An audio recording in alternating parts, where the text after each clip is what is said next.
আসসালামু আলাইকুম। প্রকাশ করা হয়েছে 2026 সাফ চ্যাম্পিয়নশিপের গ্রুপ পর্ব, যেখানে গ্রুপ এ তে বাংলাদেশের প্রতিপক্ষ হয়ে দাঁড়িয়েছে শ্রীলঙ্কা এবং ভুটান।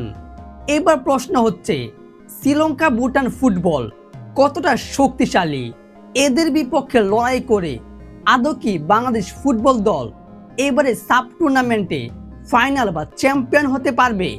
দর্শক, আজকের ভিডিওতে এটা নিয়ে আলোচনা করব, বাংলাদেশ ফুটবল দল কতটা শক্তিশালী এবং আগামীতে তাদের এই সাপের ফাইনাল বা চ্যাম্পিয়ন হওয়া দৌড়ের পথটা কতটা কঠিন অথবা সহজ রয়েছে।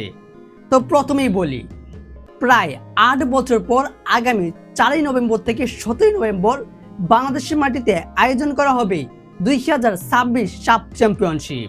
ম্যাচগুলো অনুষ্ঠিত হবে বাংলাদেশ জাতীয় ফুটবল স্টেডিয়ামে এবং কি এখানে মোট 7টা দেশ অংশগ্রহণ করেছে: ভারত, বাংলাদেশ, মালদ্বীপ, নেপাল, পাকিস্তান, শ্রীলঙ্কা এবং ভুটান। আর এই 7টা দলকে 2 ভাগে 2টা গ্রুপে বিভক্ত করা হয়েছে, যেখানে গ্রুপ এ তে রয়েছে বাংলাদেশ, শ্রীলঙ্কা, ভুটান, আর গ্রুপ বি তে রয়েছে ভারত, পাকিস্তান আর মালদ্বীপ। তবে এখনো নেপাল ফুটবল দলকে অফিসিয়ালি তাদেরকে কোনো গ্রুপে রাখা হয়নি। তার কারণটা হলো, তারা এই মুহূর্তে ফিফা নিষেধাজ্ঞা রয়েছে। নেপাল ফুটবল দল যদি আগামী 30 সেপ্টেম্বরের মধ্যে ফিফা নিষেধাজ্ঞা থেকে মুক্ত হয়, তাহলে অফিসিয়ালি তাদেরকে বাংলাদেশের পক্ষ থেকে এই গ্রুপে রাখা হবে, যেখানে তাদের প্রতিপক্ষ হয়ে দাঁড়াবে বাংলাদেশ, শ্রীলঙ্কা, ভুটান। এবার আসি মেইন পয়েন্টে। আমার মতে বাংলাদেশ ফুটবল দল 2026 সাফ চ্যাম্পিয়নশিপ অবশ্যই চ্যাম্পিয়ন হতে পারবে, আবার ফাইনালেও যেতে পারবে, অর্থাৎ ফাইনালে গিয়ে চ্যাম্পিয়ন হবে। তার প্রথম কারণটা হচ্ছে, নিজেদের ঘরের মাঠে এই টুর্নামেন্টটি অনুষ্ঠিত হয়েছে। এর আগে 2003 সালে কিন্তু বাংলাদেশ সাফে একবার চ্যাম্পিয়ন হয়েছিল। এইবার বাংলাদেশের হাতে আরও একটা সুযোগ এসেছে এবং বাংলাদেশের প্রতিপক্ষ যে নেপাল এখনো অবশ্য নিশ্চিত হয়নি, তো ভুটান আর শ্রীলঙ্কা, সেই 2টা দল থেকে আমার মতে বেস্ট অফ একটা দল রয়েছে বাংলাদেশ, তাদের থেকে অনেকটা এগিয়ে রয়েছে এই বাংলাদেশ ফুটবল দলটা। এবং কি তার কারণটাও রয়েছে, বর্তমানে বাংলাদেশ ফুটবল দলে রয়েছে জামাল বুয়ের পাশাপাশি ইংলিশ প্রিমিয়ার লিগে খেলোয়াড় আমজাদ চৌধুরী, শামিদ সোম, ফাহমিদুল ইসলাম, মুরসালিন, তপু বর্ম কিংবা গোলকিপার মিতুল মার্মার মতো ফুটবলাররা, যেটা বাংলাদেশ ফুটবল দলকে বিগত 2 বছরে প্রায় অনেকটা ধাপ এগিয়ে গিয়েছে।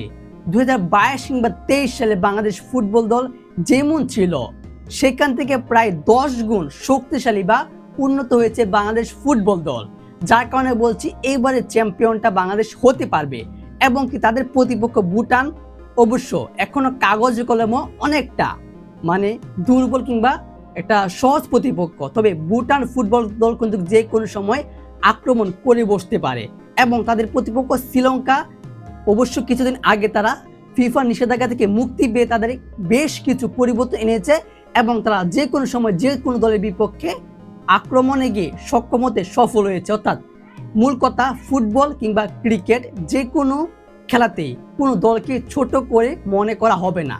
এবং কি বাংলাদেশের লক্ষ্য থাকবে এটাই, যেহেতু আমাদের দলটা বর্তমানে একটা শক্তিশালী দল, এই দক্ষিণ এশিয়ার মধ্যে কিন্তু ভারতের পর বাংলাদেশ দলটাকে বেশ সম্মান কিংবা একটা শক্তিশালী দল হিসেবে গণ্য করা হয়। অর্থাৎ বাংলাদেশের হাতে সুযোগ রয়েছে এবারের সাফ চ্যাম্পিয়নশিপটা জিতার। এবং কি এই 2 গ্রুপ পর্ব থেকে প্রতিটা গ্রুপ পর্বে একদম টপে থাকা 2টা দল সেমিফাইনাল খেলবে, তারপর সমীকরণ অনুযায়ী ফাইনাল ম্যাচ অনুষ্ঠিত হবে।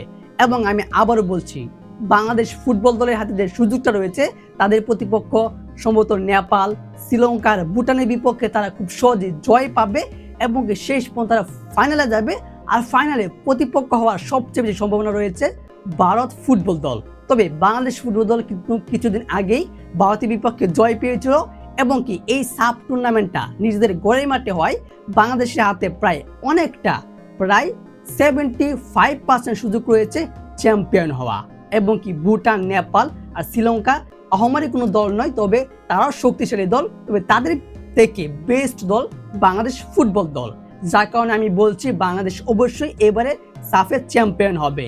দর্শক, আপনার কি মতামত? বাংলাদেশ কি পারবে ভারত, পাকিস্তান, শ্রীলঙ্কা, ভুটান কিংবা নেপালের মতো দলের বিপক্ষে লড়াই করবে এইবারে সাফটা জয় করতে? জানিয়ে দিন কমেন্ট বক্সে। ধন্যবাদ।